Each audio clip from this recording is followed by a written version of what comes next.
tunaelekea uchaguzi mama. Rai yako yoyote kwa wanawake?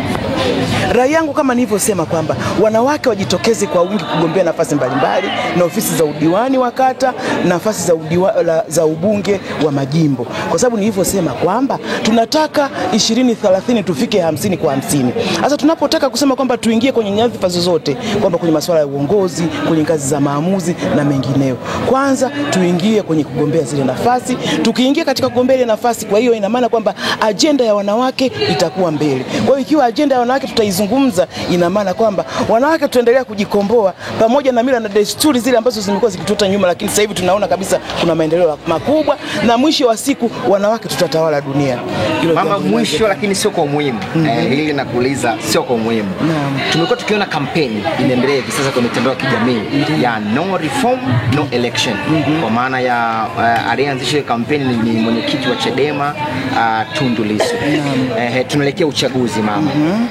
Una lolote la kuzungumza kwenye hilo? Ninachoweza kusema ni kwamba yule bwana hana sera.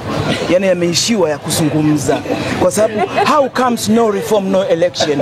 Yaani mnapokuwa mna katiba ya nchi yenu na sisi tuna katiba ya nchi, na sisi tunafuata katiba yetu ya Jamhuri ya Muungano wa Tanzania ambayo inasema kwamba kila baada ya miaka 5 tutakuwa tunafanya uchaguzi wa kuchagua viongozi wa ngazi mbalimbali, kwenye ngazi ya udiwani, ngazi ya ubunge pamoja na urais. Sasa kwa hiyo no reform no election, that ile ni ndoto ambayo haijatimia. Kwangu mimi tunaiona hivi. Ushauri wako kwake ni upi? Ushauri wangu kwake, nataka niendelee kumwambia yule ni mdogo wangu Mheshimiwa Tundu Lissu, tulikuwa naye bungeni kipindi hicho.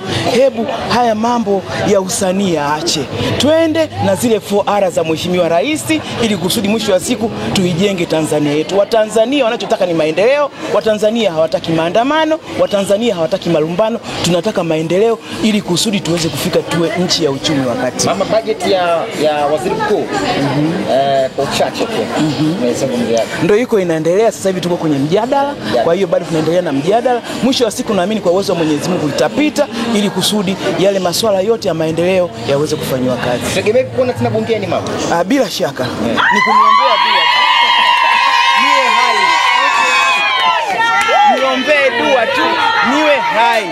Kwa sababu hata katika maeneo yote kwenye ngazi ya uongozi lazima tu balance. Vijana wawepo, umri wakati wawepo, na yani wetu, ili kusudi tulete ile win-win situation. Asante sana.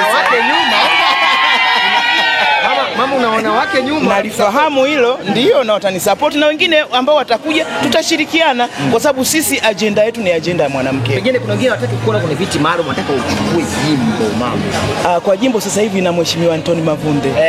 Kwa hiyo naona yule kijana yuko anatosha. Namwombea dua kwa sababu ni kijana ambaye amekuwa akifanya kazi nzuri, na sisi kama watu wa Dodoma tunamwamini sana, lakini pia na wabunge wengine wote ambao wako katika majimbo yote ya mkoa wa Dodoma. Asante sana mama. Tuko na mama, naomba la mwisho. Hawa kuna kundi G5 kutoka Chadema ambalo lilikuwa huko zamani waligombea bunge na wakapata. Wanapingana na no reform no election.